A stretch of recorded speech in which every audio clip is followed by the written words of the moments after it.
Hi everyone, this is Ashmita and here we are solving questions from the GATE 2024. This paper is based on social sciences and humanities, and here we are at the last set of questions, and here it says, insofar as the academic discourse of history, that is history as a discourse produced at the institutional site of the university, is concerned, Europe remains the sovereign theoretical subject of all histories, including the ones we call Indian, Chinese, Kenyan, and so on. There is a peculiar way in which all these other histories tend to become variations on a master narrative that could be called the history of Europe. In this sense, Indian history itself is in a position of subalternity. One can only articulate subaltern subject positions in the name of this history. So which of the following options is or are implied by the passage above? Now over here, people in post-colonial societies are condemned to endlessly repeat their own histories. No, the histories of India, China, and Kenya are not fundamentally different from one another. No. Now, within the protocols of history writing, it is impossible to write the history of post-colonial societies without reference to Europe. Yeah, we can go with this. Instead of Europe, India should be the sovereign subject of all histories. No, not at all. Okay, that's it. Moving over to the next question. It says, what if, in order to save some humans lost in their language, in order to deliver the humans themselves at the expense of their language, it was better to renounce the language, at least to renounce the best conditions for survival, at all costs for the idiom? And what if some humans were more worth saving than their language under circumstances where, alas, one needed to choose between them?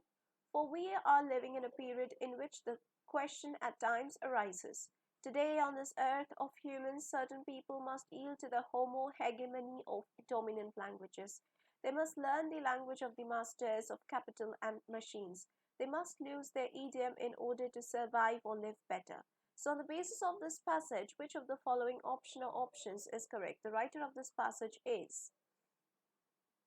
Okay, so over here we have four options, and here advocating that all colonized people should renounce their native languages to succeed in a globalized world. No, it is not directly told like that. Next, lamenting that in our contemporary world, some groups of people are forced to choose between immersion in their own language and economic survival. Yes, we can go with this. Implicitly expressing despair about the hegemony of dominant languages. Yes, suggesting that there should be only one language in the world. No, not at all. Something like this is said. Next one. In our time, the Destiny of Man presents its meanings in political terms by Thomas Mann. And Politics, this is written by William Butler Yeats. So how can I, that girl standing there, my attention fix on Roman or on Russian or on Spanish politics, yet here's a travelled man that knows what he talks about. And there's a politician that has both read and thought, and maybe what they say is true of war and war's alarms. But oh, that I were young again and held her in my arms. So which of the following options is or are implied by this poem? Let's see the options given down. Politics is the most absorbing concern of human existence. No. Desire has never distracted the speaker from politics. No. Sensual desire can be in conflict with cerebral concerns. Yes. Physical desire does not die with age. Yes. These two things are mentioned through the poem. Next. Although feminist philosophers have traditionally sought to show how the body is figured at feminine, or how women have been associated with materiality, whether inert, always already dead, or fecund, ever living, and procreative, where men have been associated with the principle of rational mastery, Irigaray wants to argue that in fact the feminine is precisely what is excluded in and by such a binary opposition.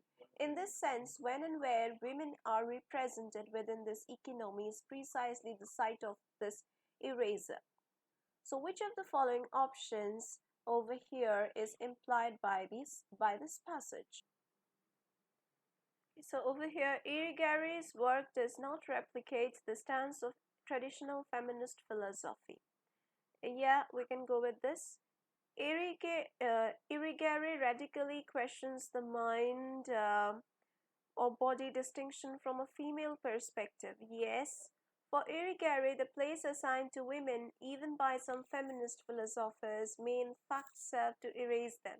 Yes, Irigary is not crucially concerned about the feminine. No, the person is concerned about feminine. Next question. I like a look of agony because I know it's true. Men do not sham convulsion nor simulate throe. The eyes glaze once, and that is death, impossible to feign. The beads upon the forehead by homely anguish strung. Which of the following options is or are implied by this poem? Agony is not easily disguised. Yes. The speaker likes to watch people suffer because it reminds her of her own well being. No. Strong people never suffer a painful death. No. Anguish can produce physical effects. Yes. Next. We dwell with satisfaction upon the poet's difference from his predecessors, especially his immediate predecessors. Whereas if we approach a poet without this prejudice, we shall often find that not only the best but also the most individual parts of his works may be those in which the dead poets, his ancestors, assert their immortality most vigorously. So, which of the following option or options implied by this excerpt? Being different from one's predecessors need not the defining characteristic of a good poet. Um, no, nothing like that. What we consider original in a poem may be deeply rooted in tradition. Yes. There is no difference between old and new poems. No. The past is often a living presence in good contemporary poetry. Yes. So B and D. Which factors led to the rise in popularity of the novel in England? The rise of literacy? Yeah, of course. Then the spread of printing press throughout England? Yes. The migration of large number of writers and intellectuals from Italy? Not really. The rise of the boogies? Yes. Okay, so A, B, and D. That's it for today's video. If you want to follow our classes like this and solve questions like this with us, or if you are preparing for any kind of government job examinations or entrance examinations, for that you can join our classes. Thank you for being with me till the end. For further details, you can check the description box. And if you want to have classes with us, you can also post down your queries down in the comment box below. That's it. Let's meet again in the other videos.